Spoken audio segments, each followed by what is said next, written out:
I've been married to my wife Jennifer for the past 5 years.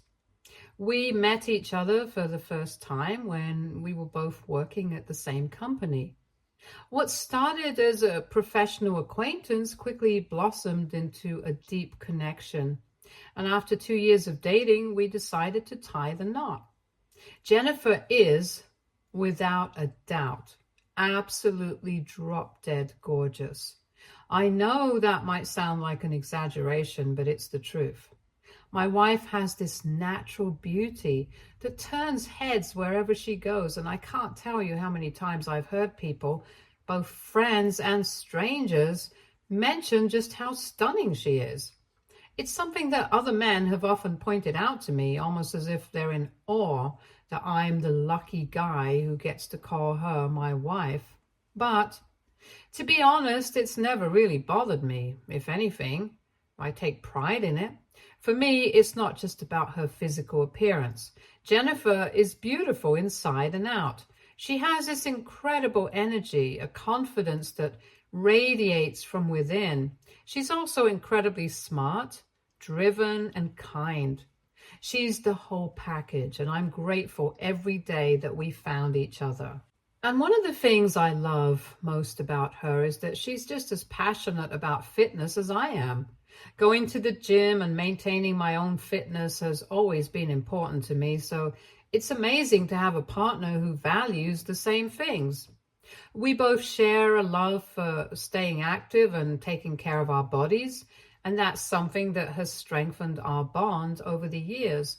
Whether we're hitting the gym for a workout, going for a run, or trying out new fitness challenges, it's something that keeps us connected and motivated. It's a part of our relationship that I really cherish.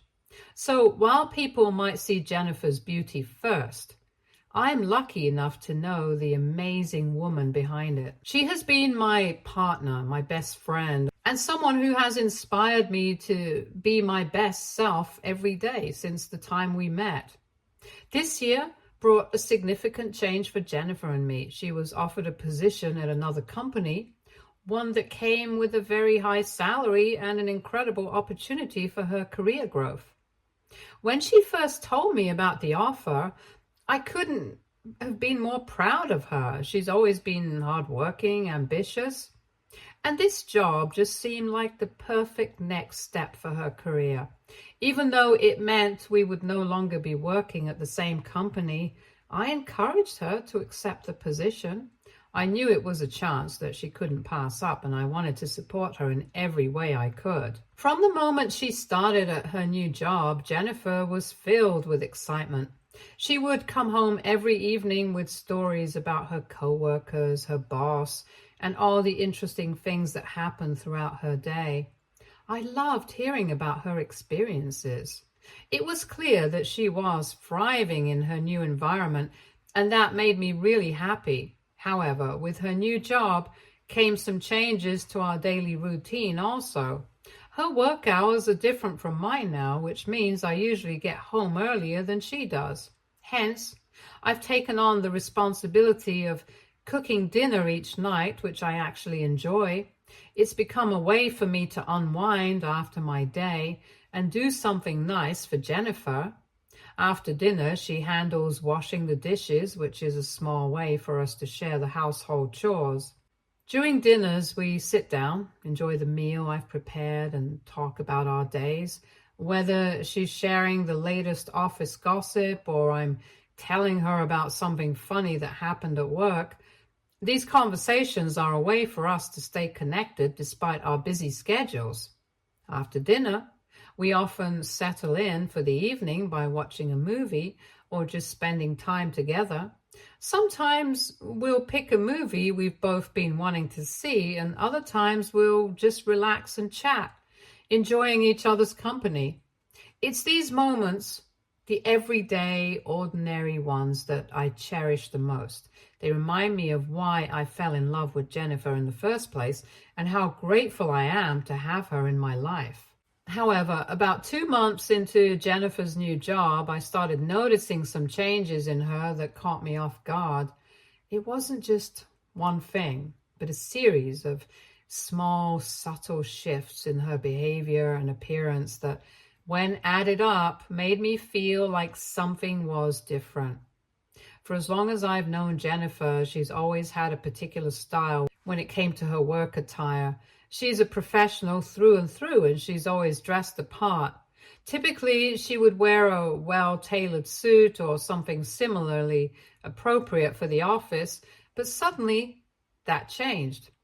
She began wearing outfits that seemed a bit more revealing, or to put it another way, less conservative than what I was used to seeing her in.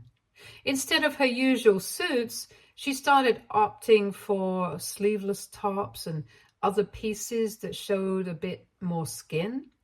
Now, I'm not exactly an expert when it comes to women's fashion, and I've always believed that Jennifer has every right to dress in a way that makes her feel confident and comfortable. I know that fashion is personal, and I've never felt it was my place to comment on what she chooses to wear, so I didn't say anything about it. I just quietly observed and kept my opinions to myself. Around the same time, I noticed that Jennifer started waking up much earlier than she used to, about 2 hours earlier, in fact, to get ready for the office. It wasn't just the early rise that caught my attention, but what she was doing with that extra time. She began spending a lot more time getting ready for work, meticulously applying makeup and paying particular attention to her appearance. One thing that really stood out to me was her sudden affinity for red lipstick. Now, here's the thing. In all the years we've been together, Jennifer has never been one to wear red lipstick. Even at parties or special events, she would always go for more neutral or subtle shades. In her words, red was just never her color, or at least that's what she used to say.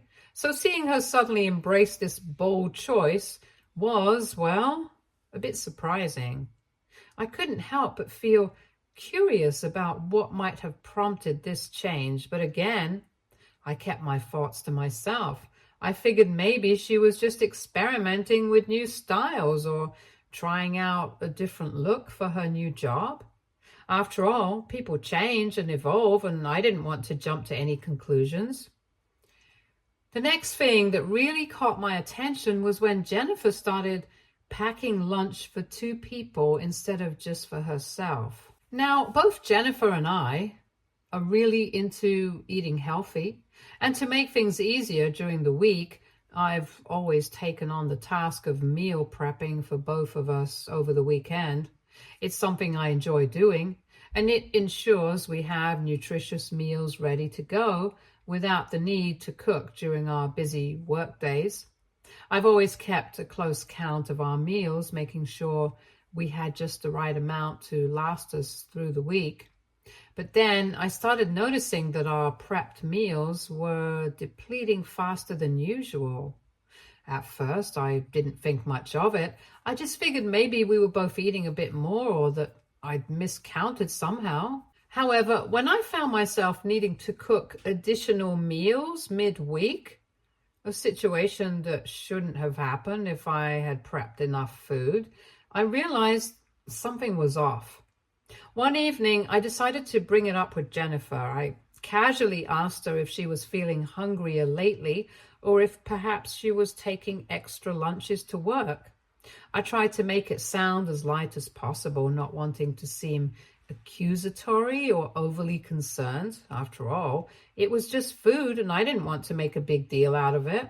To my surprise, Jennifer seemed a bit hesitant at first, but then she admitted that she had been packing lunch for a coworker.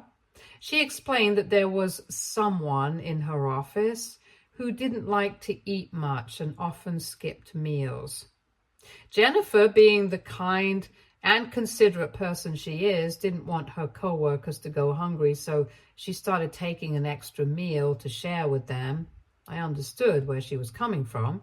It's just like Jennifer to want to take care of others, and I admire her for that. She never elaborated anything about this so-called coworker, and I never asked. I simply told her that it was fine, And from the next weekend on, I made sure to prep more meals so that Jennifer could continue taking lunch for her coworker without us running out of food at home. Even though I made these adjustments without fuss, I couldn't shake the feeling that there was something more to it. The changes were too sudden, too out of character for the Jennifer that I knew so well. I didn't want to make a big deal out of it, and I certainly didn't want to come across as controlling or judgmental. But deep down, I couldn't help but wonder what was really going on with my wife. Then the biggest red flag came up when one night Jennifer and I were sitting down for dinner, talking about our day as usual. I started telling her about something that had happened at work. One of my coworkers had just discovered that his wife had been cheating on him. The news had devastated him. And as his friend, I couldn't help but feel terrible for him. I shared with Jennifer how sad and heartbroken he was and how all of us at work felt bad for him. We were all shocked that his wife had destroyed their family for what seemed like her own selfish reasons. I thought it was just another conversation, but something I said must have struck a nerve with Jennifer. Instead of sharing my sympathy for the guy, she suddenly became defensive, arguing that maybe it was the husband's fault. She suggested that perhaps the wife had been unhappy for a long time, and that's why she cheated. This completely threw me off. It wasn't the reaction I was expecting from Jennifer at all. Trying to make sense of her response, I calmly pointed out that if the wife was that unhappy, she could have chosen to leave the marriage rather than stay with her husband and betray him like that. To me, it seemed clear that cheating was a cowardly, selfish way to handle things, but Jennifer didn't see it that way. She argued back, saying that sometimes people don't have the courage to leave because they're still unsure. I couldn't help but scoff when I heard that. I told her that in my opinion, people who cheat are just cowards who don't deserve loyal partners. I was simply expressing my opinion and we weren't even arguing, but she seemed deeply offended. Jennifer's voice rose as she told me that not everyone can be brave and that sometimes people make mistakes because they're scared about their decisions. Then, before I could even fully process what was happening, she stormed off, leaving me sitting there, dumbfounded and confused. I was left staring at my half-finished dinner, trying to make sense of what had just happened. I had no idea why Jennifer was so bothered by this conversation, but it made me question what was really going on with her. I couldn't help but wonder if there was something she wasn't telling me, something that might explain the changes I'd been noticing over the past few months. This wasn't the Jennifer I knew, and it made me feel like there was a distance growing between us, a gap that I didn't know how to bridge. Then things became worse between us after that night. It was like a switch had been flipped and the connection we once had began to fade. Jennifer, who had always been so present and engaged in our life together, started to drift away. She began spending less and less time with me, and her behavior became increasingly distant. She would come home unusually late, well past the time I'd expect her back from work. I'd sit there waiting for her, hoping we could still have dinner together as we always did. But when she finally walked through the door, she wasn't interested in talking much with me. When she did, it was clear her mind was somewhere else. Our conversations became forced and awkward. I also noticed that Jennifer was spending a lot more time on her phone or disappearing into the washroom for long stretches. It wasn't like her to be so secretive, and it only added to the growing sense of unease I was feeling. I'm a simple, straightforward guy. I've never been the type to play detective or dwell on suspicions, but as the days went on, it became harder and harder to ignore the signs that something was wrong. Eventually, I couldn't take it anymore. I needed to know what was going on, so I confronted Jennifer directly. I asked her if she was cheating on me. I tried to be calm and rational about it. I didn't want to beat around the bush or let my suspicions fester in silence. When I asked her, Jennifer's reaction was immediate and defensive. She argued that I had no right to accuse her of something so vile, and she seemed genuinely hurt by my question. She told me that she wasn't having an affair, but that she was just going through a lot at work and dealing with work-related stress. And she insisted that this was just a phase she was going through, since she was still taking time to adjust in her new company, and that she would be fine once things settled down. Despite her explanation, I couldn't shake the feeling that there was more to the story. Her defensiveness only made me more suspicious, but I didn't want to push her too hard. I decided to keep my mouth shut for the time being, even though my instincts were telling me that something wasn't right. The next day, Jennifer herself approached me and apologized for how things had been between us. She acknowledged that she had been neglecting me in our relationship, and she promised that she would do better. Her apology seemed sincere, and for a moment I wanted to believe that maybe she was telling the truth, that it really was just a rough patch at work and nothing more. Then one evening, everything changed when I received an unexpected call from a close friend. He asked me if I knew where Jennifer was, and his question caught me off guard. My friend isn't the type to meddle in other people's business, so the fact that he was reaching out like this immediately raised red flags. It was late during a work day, and I had assumed Jennifer was still at the office finishing up some last-minute tasks, or maybe working late, as she sometimes did. But then my friend told me something that made my heart sink. He told me how he had seen Jennifer at a restaurant having dinner with another man. According to my friend, they seemed unusually close, and it wasn't just a casual dinner between colleagues. He mentioned that Jennifer was laughing, leaning in close, and even stroking the man's hand in a way that didn't seem appropriate for someone who was just a coworker. He told me that under normal circumstances, he wouldn't have thought to call me, but given how intimate they appeared, he felt compelled to let me know. I thanked him for telling me, even though I could barely process what he was saying. After we hung up, I felt a wave of unease wash over me. My friend then sent me a subtle picture he had managed to take of Jennifer with the guy at the restaurant. When I looked at the photo, my heart sank further. Jennifer was smiling, and she was clearly comfortable with this man. There was something familiar about him that I couldn't quite place. I couldn't shake the feeling that I'd seen this guy before, but I couldn't pinpoint where or when. That night, when Jennifer finally came home, I decided to play it cool. I asked her if she wanted to have dinner with me like we usually did, and without much thought, she shook her head and casually mentioned that she had already eaten at a team dinner with her co-workers.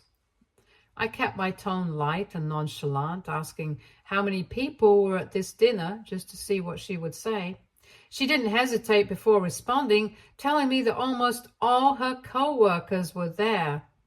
It was at that moment I realized that my wife was lying to me.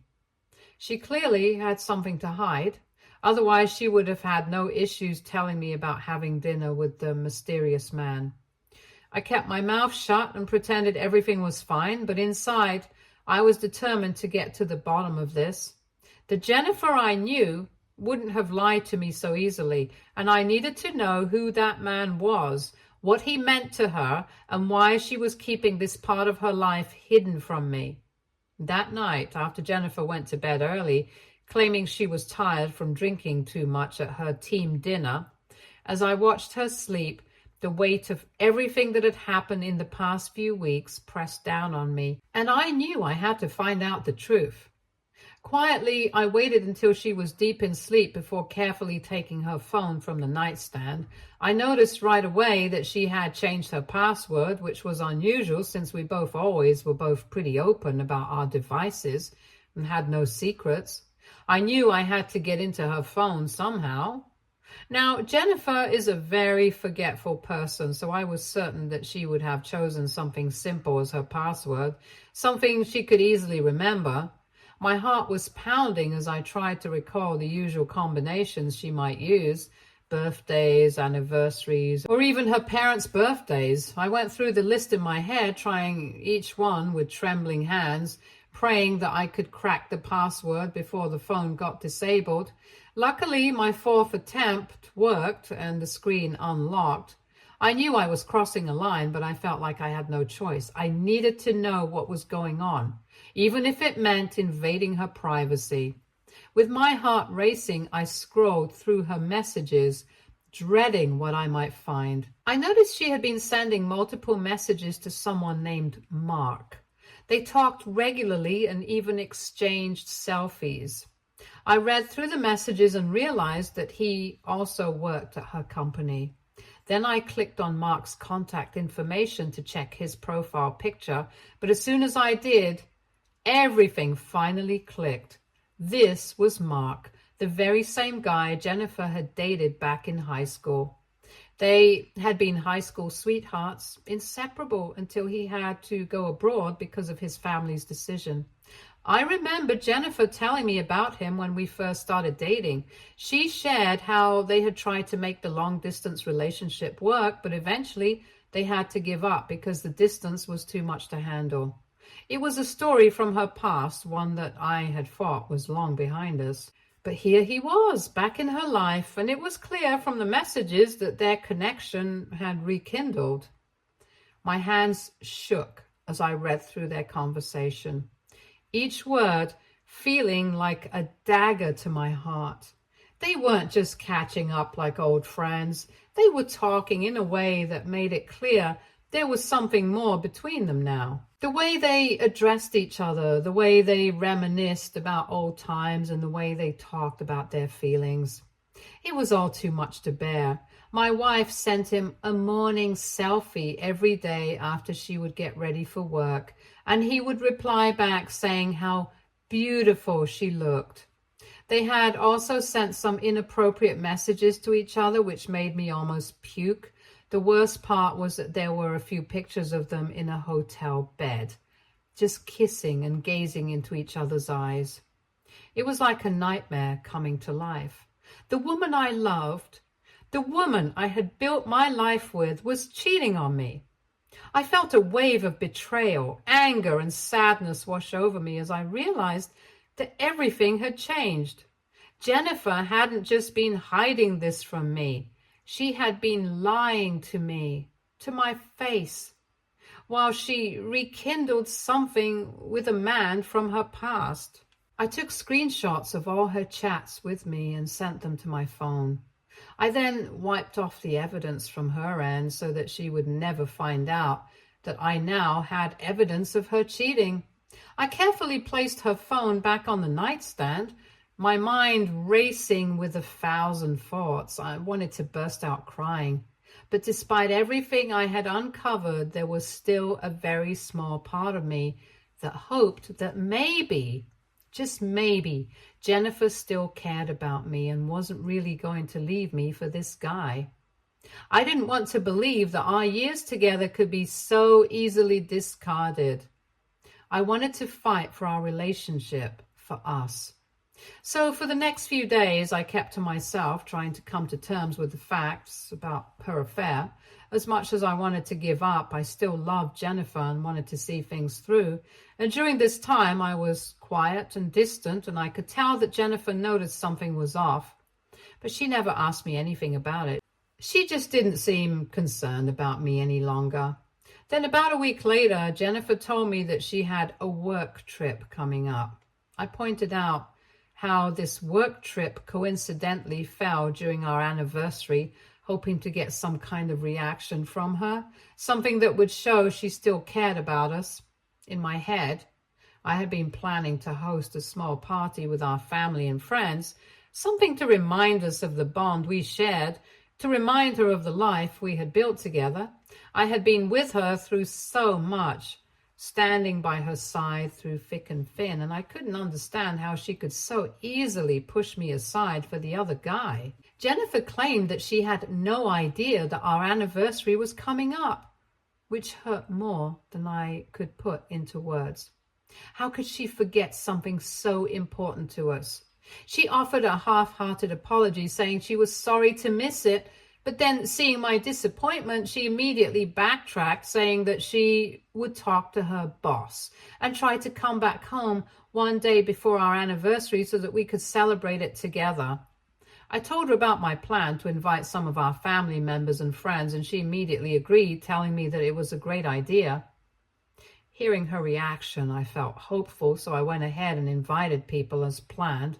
Throughout Jennifer's so-called work trip, every time I called or messaged her, she would ignore me. It wasn't like her to be so distant, and as each day passed, my worry grew. I couldn't shake the feeling that something was seriously wrong. In a desperate attempt to understand what was going on, I decided to turn to social media. I didn't have much to go on, but I knew Mark's full name and figured he might have an Instagram profile. I didn't know if he was on this work trip with Jennifer or not, but I needed to know more. After some searching, I found his profile and started to stalk it, my heart pounding with every click. Imagine my shock, my devastation when I saw Jennifer in his Instagram stories. He had posted several clips and photos from the trip, and while there were a few other co-workers in some of the shots, the ones that stood out, the ones that made my blood run cold, were the ones of him and Jennifer. They were together in most of them, smiling, laughing, kissing each other on the cheek, looking far too comfortable, far too close. They looked like a couple. My heart shattered as I scrolled through each story.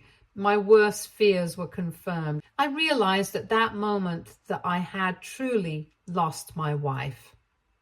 I didn't want to see any more of their pictures together, and I didn't want Mark to see that I had viewed his stories. The last thing I needed was for him to tell Jennifer that I had been stalking his profile, so I blocked him, hoping that I could delete those pictures from my head as well. And throughout the night, I cried myself to sleep. Currently, as I sit here and write this, I feel utterly betrayed and defeated. Our anniversary is tomorrow, and my wife is supposed to come home today. I don't know how I can face her and celebrate with her after she has been shamelessly out having an affair with another man. Will I be an a-hole if I cancel our anniversary party tomorrow, as I feel like there's nothing left to celebrate? Update 1. Wow, in just a matter of a few hours, I have received hundreds of DMs from people on Reddit. I would like to thank each and every one of you for checking up on me and assuring me that I can go ahead and cancel the anniversary party if I want to. I did send out a group text earlier saying that the party is canceled. However, people have been calling me and asking if something is wrong. I don't have the heart to tell anyone anything until I have confronted Jennifer. Today, when my wife returned from her work trip, she was really upset with me for canceling the party without discussing it with her first. She believes some of our family members now think something is up. I've tried to bring up the work trip to get her to talk about Mark, but she's stonewalling me and keeps saying that we can talk about her trip after the party. She has been insisting to me that we go ahead with the party as originally planned. Update 2. It's been a week since I last updated. I listened to some of your advice and decided to be petty, just like my wife, to teach her a lesson. I agreed to host the party as planned, and I asked her to re-invite everyone. Throughout the event, I watched her mingle with our family and friends, playing the role of the perfect wife in front of everyone. When it was my turn to give a speech to thank everyone for coming to our anniversary party, I decided to use this opportunity to reveal the truth. I'm not one for theatrics, so I spoke plainly. I told everyone that this was going to be our last anniversary party since I had discovered that my wife had been having an affair with Mark, her high school sweetheart, for months. Jennifer froze when she heard my words, looking like a deer caught in headlights. I told the guests that I had seen all her messages, inappropriate pictures that they had sent to each other, and photos of them together in a hotel room. I explained that even after discovering all of this, I still wanted to give her a chance, but after her behavior during her work trip, where she spent all her time with Mark, I was pretty much done with her. Everyone was shocked by what I had revealed. My mother, visibly upset, began yelling at Jennifer, demanding to know if it was true. Even Jennifer's own parents, who had always liked me, pressed her to speak up. In the end, my wife broke down in front of everyone, and she admitted to everything and begged for my forgiveness, saying that she had foolishly gone with the flow and didn't know how to stop things with Mark, as she felt so comfortable around him. She admitted that she met him a few months ago when he joined her team at her new workplace and after returning from abroad, and that they had been sleeping together for months behind my back. She then went on to claim that she couldn't tell me the truth since I was the only love of her life, and she didn't want to lose me. I just shook my head in disappointment as I then announced to everyone that I would be divorcing Jennifer since I could no longer live my life with someone who was this shameless. There was not even one single word of protest, as everyone agreed with me. Ever since then, I have kicked Jennifer out of my place, and she's furious with me for exposing her in front of everyone and for turning our anniversary party into her farewell party. She has continued to reach out to me several times in the hopes that I would give our marriage another try, but I've chosen to completely ignore her. Update 3. I have finally found a great lawyer who's going to make sure that I won't have to pay a dime to Jennifer during our divorce. He's confident that given the evidence of her cheating and the fact that we don't have kids, the divorce will be pretty straightforward. For those asking about my mental health, I guess I'm still processing everything, but I do feel at peace with my decision to leave my wife. Thanks to the support from my family, I'm no longer feeling scared about my decision, and I think I'm going to be okay. Stay tuned for more stories from Argo Relationships.